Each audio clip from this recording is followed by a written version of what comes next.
신약성경 152쪽입니다. 이 일이 있은 지 얼마 후 예수께서는 디베랴 호수라고도 하는 갈릴리 호수를 건너 가셨습니다. 많은 사람이 예수님의 뒤를 따랐습니다. 그것은 사람들이 예수께서 병든 사람들에게 행하시는 표적을 보았기 때문입니다. 예수님께서는 언덕으로 올라가 제자들과 함께 거기 앉으셨습니다. 때는 유대인의 명절인 유월절 무렵이었습니다. 예수님께서는 눈을 들어 많은 사람이 예수님께 나오는 것을 바라보시고 빌립에게 말씀하셨습니다. 이 사람들이 먹을 빵이 어디서 살 수 있겠느냐? 예수님께서는 빌립이 어떻게 하나 보시려고 이런 질문을 하신 것이었습니다. 예수님께서는 빌립이 어떻게 할 것인가를 이미 알고 계셨습니다. 빌립이 예수님께 대답했습니다. 여기 있는 한 사람이 빵을 한 입씩만 먹는다 해도 그 빵을 사려면 200데나리온이 있어야 할 것입니다. 그때 예수님의 제자 중 한 사람인 시몬 베드로의 동생 안드레가 말했습니다. 여기 사내아이 하나가 가지고 온 작은 보리빵 5개와 작은 물고기 2마리가 있습니다. 하지만 이것만 가지고 이렇게 많은 사람을 어떻게 먹이겠습니까? 예수님께서 말씀하셨습니다. 사람들에게 앉으라고 하여라. 그것은 풀이 많은 곳이었습니다. 거기에 앉은 남자 어른의 수는 약 5,000명이었습니다. 그때 예수님께서 빵을 가지고 하나님께 감사의 기도를 하신 후 그곳에 앉아 있는 사람들에게 그들이 원하는 만큼 나눠 주셨습니다. 예수님께서는 물고기를 가지고도 그렇게 하셨습니다. 사람들은 모두 실컷 먹었습니다. 식사가 끝났을 때 예수님께서 제자들에게 말씀하셨습니다. 먹고 남은 빵과 물고기를 다 모으고 하나도 버리지 마라. 그래서 제자들은 남은 음식들을 모았습니다. 보리빵 5개로 사람들이 먹고 남은 조각들이 큰 광주리로 12개나 되었습니다.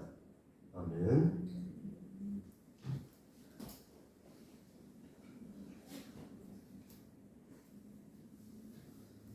자, 우리 주일학교 어린이들에게 묻겠어요. 지금 우리가 이 목숨, 생명을 유지하기 위해서 가장 기본적으로 우리가 어떤 행위를 하죠?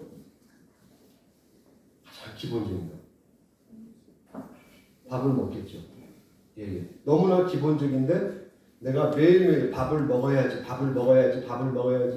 벽에 써놓고 메모장에 기록해놓고 또 내 일기장에 기록해놓고 뭐 성경책 앞에다 써놓고 그러지 않죠. 왜? 너무나 당연하기 때문에, 너무나 기본적인 일이기 때문에 먹는다는 것은 내 삶에 없어서는 안 될 것임에도 불구하고 너무 중요하니까 메모하고 기록하고 어디 길거리에 크게 써붙이지 않는다는 것이죠. 그런데 그 행위를 하지 않으면 어떻게 돼요? 죽죠.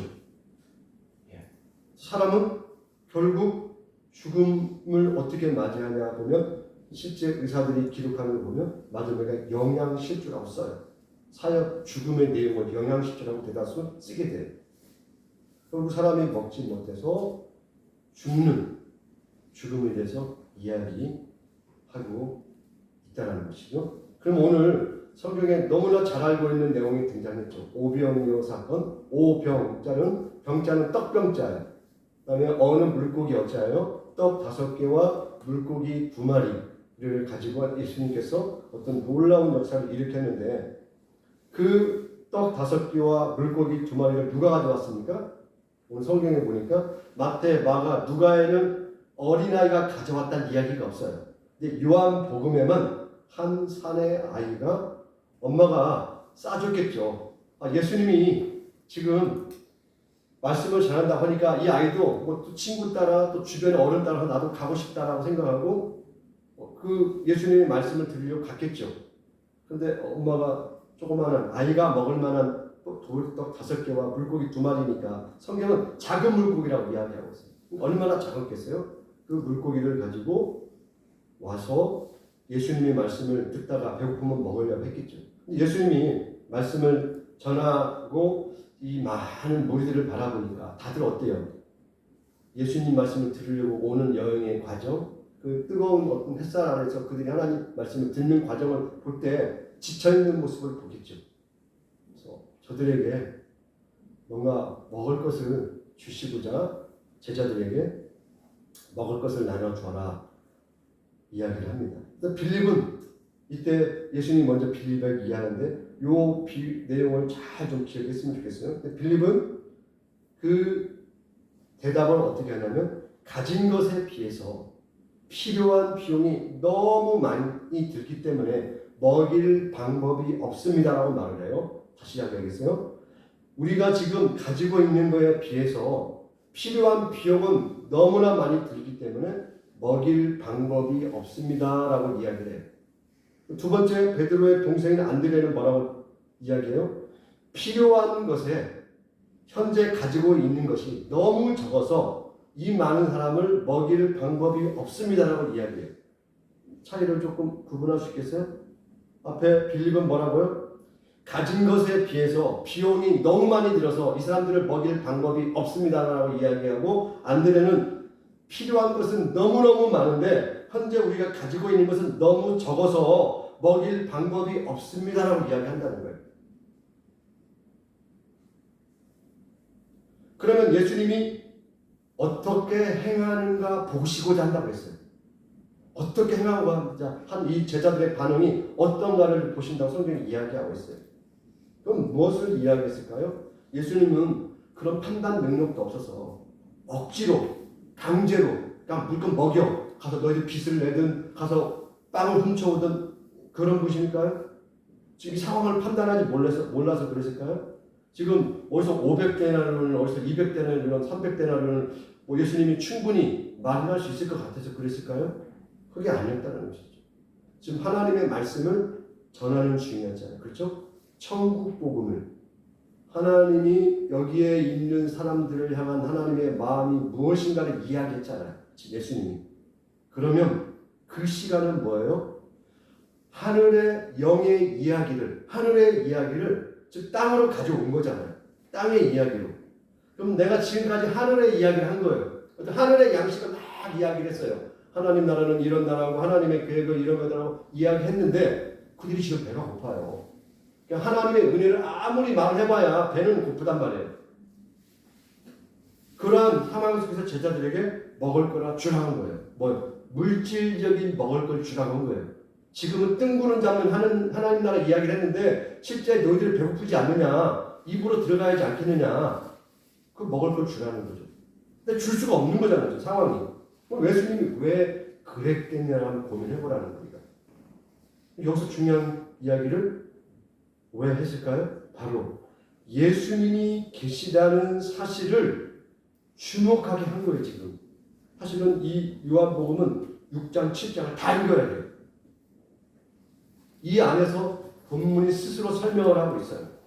예수님이 계시다는 이 사실을 눈앞에서 확인을 해야 하는 거죠. 왜? 뒤에서 예수님이 내가 밥이라고 말했거든요. 여기 있는 사람들은 나를 먹어야만이 영원히 배고프지 않을 거라고 이야기를 하고 있어요. 그래서 물질을 통하여 영원히 배부르다는 사실을 설명하고 싶었던 거예요. 주영이하고 정인 앞으로 나와보세요. 제가 오늘 우리 예배 후에 어떤 놀라운 일이 있기 때문에 똑같은 걸 준비하지 않고 제가 비슷한 걸 준비했고 실제 물고기는 가져오지 않았어요. 두 사람이 먹어야 하기 때문에 이 자리에서 먹을 수가 없기 때문에 빵 5개 하고 물고기 쥐치포로 만든 쥐포를 갖고 왔어요. 근데 이걸 받아보세요. 어린 친구들이 가지고 온 거죠. 그러니까 이렇게 좋은 빵도 아니겠죠. 보리빵이라고 분명히 이야기하고 있어요. 그러면 배가 고프잖아요. 목사님이 설교할 때마다 여러분 하나님의 은혜로 충만하시고 복 많이 받으세요. 아무리 해봐야 배고프면 어때요? 속으로. 예수님 잘 믿어야 밥이 나오나 떡이 나오나 그런 생각이 들지 않겠어요? 제가 교회 다닐 때 저희 목사님 어머니가 매번 그 이야기 했어요. 교회 가면 떡 나오나 밥 나오나 말을 매번 했어요. 필요 없는 짓 하지 말라고 했어요. 교회 가봐야 아무것도 필요 없다. 그런 상황이란 말이에요. 그 상황에 아이가 가져온 떡 5개와 물고기 2마리가 과연 예수님이 계시다는 사실로 말미암아 참 배부름이 있을 수 있느냐를 지금 설명하는 거죠. 하나님 나라 이야기가 거짓말이 아니라는 것을 먹음으로 설명하는 거예요. 그냥 먹어보세요. 이제 실제 이게 먹을 양식입니다. 이제 이거 두 사람이 먹을 때마다 물고기가 많아져야 돼요. 이제 목사님이 능력이 없는 게 아니라 주영이가 능력이 없고 이제 정연이가 능력이 없는 거야. 두 사람 책임이야 이제. 자, 먹고 가득가득해서 막 나눠주세요. 알았죠? 12강주에 남겨놓고 알았죠? 이제 두 사람이 책임지고 해야 돼 이제. 알았죠? 네, 이제 한번 먹어보세요. 실제. 보이지 않는 하나님의 나라의 그 말씀과 아니 실제 뜯어서 먹어. 걱정하지 말고 먹어요. 자, 뜯어서 먹어요. 네. 자, 먹고 맛이 어때요? Very good? 너 굿이야? 그러면 안 되는데? 예. 정연이는? 네, 맛있어. 그럼 이걸 좀 먹어봐. 주연이는. 바꿔서 먹어보세요.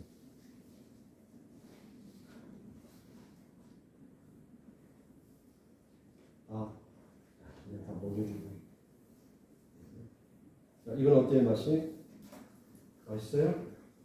정연이는 이거 물고기 어때요? 네. 들어가서 먹으세요. 지금 실제 아이들이 지금 먹는 것을 제가 이야기하려고 합니다.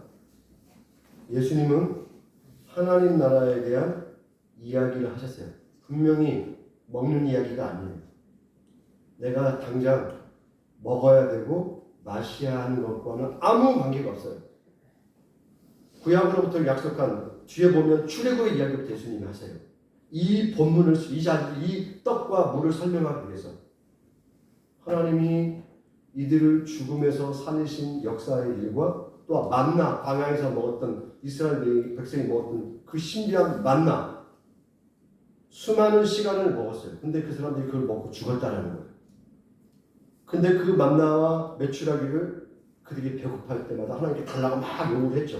하나님은 주셨어요. 근데 그걸 먹고 죽었단 말이에요. 그 양식을 먹고 죽었어요. 살아라고 먹었던 양식을 먹었는데 결국 죽었단 말이에요. 근데 지금 예수님이 하나님 나라 이야기를 하고 계세요. 천국 복음을 이야기하고 있어요. 근데 지금 배고플 시간이 되었어요.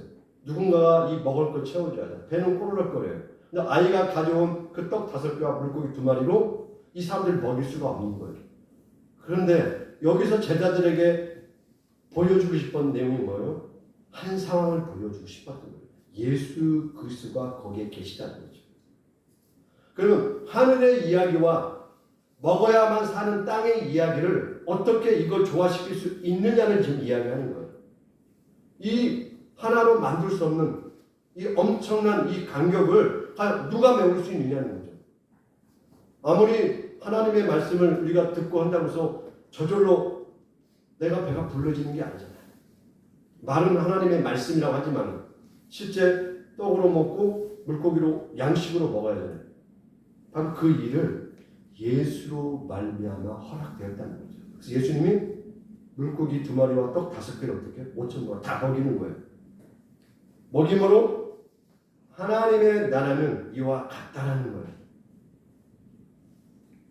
예수님 자신이 결국 살과 피가 되어서 하나님 안에서 새로운 존재, 단순히 지금까지 살아왔던 이 몸과 이 피가 있는 존재가 아닌 새로운 하나님의 사람의 생명을 유지하고 지켜낼 수 있는 양식, 그 양식이 예수님의 살과 피 속에 있다라는 것을 지금 떡과 물고기를 통하여 너희들을 충분히 먹이시고 살린다는 것을 설명하는 거죠. 그래서 예수님의 십자가의 죽음으로 이 세상에 존재하는 먹거리와는 전혀 다른 먹거리가 있다는 것을 이야기하는 거예요. 놀랍죠? 우리는 오늘은 더 좋은 소고기를 먹을까? 더 좋은 어떤 신선한 과일을 먹을까? 이걸 먹어야 내가 조금이라도 오래 살 텐데, 건강할 텐데, 이런 차원의 음식이 아닌 전혀 새로운 사람을 만들어내는 먹거리가 존재한다는 거예요. 그걸 설명하기 위해서 물고기 2마리와 또 보리떡 5개를 통하여 지금 하늘의 양식이신 예수님을 설명하고 있어요. 그래서 두 사람, 또 우리 어른들, 오병이어 사건과 우리가 성만찬을 하잖아요. 성만찬을 통하여 이 말씀의 내용이 확대되는 거예요. 아, 하나님의 백성된 사람들, 하나님 나라에 이 거하는 자들은 새로운 먹거리, 세상이 줄 수 없는, 세상의 영양분으로 채울 수 없는 예수 자신의 양식이 영원한 생명의 양식이 되는구나라고 이야기하고 있어요. 그래서 오늘 설교 제목이 뭐예요? 하늘의 양식이 있습니다 라고 이야기합니다. 그래서 눈에 보이지 않는 하늘의 양식이 예수님을 통하여, 하나님 자신이 예수님을 통하여 우리 안에 영양분이 되어오시는 거예요. 내 인생의 연료가 되시는 거죠. 우리 삶에, 우리 인생, 우리의 이 생활이 작동할 수 있는 먹거리가 되어 주시는 거예요. 그러므로 우리 주일학교 어린이들은 오늘 하나님 안에서 예수님을 통하여 새로운 맛의 먹거리를 경험하라는 거죠. 이 맛의 참 맛을 우리가 느끼지 못하고 이 맛을 거부한다면 우리는 결국 죽는 거예요. 모든 사람들처럼. 조금 잘 먹어야 영양분이 더 많은 것 뿐만 차이 안 나요. 그러나 죽어요, 결국. 그런데 우리는 십자가로 허락된 새로운 양식으로 말미암아 새 생명으로 하나님 나라의 백성으로 영원히 사는 거예요. 그 양식이 오늘 예수님이라는 양식이다. 그걸 기억하시기 바랍니다.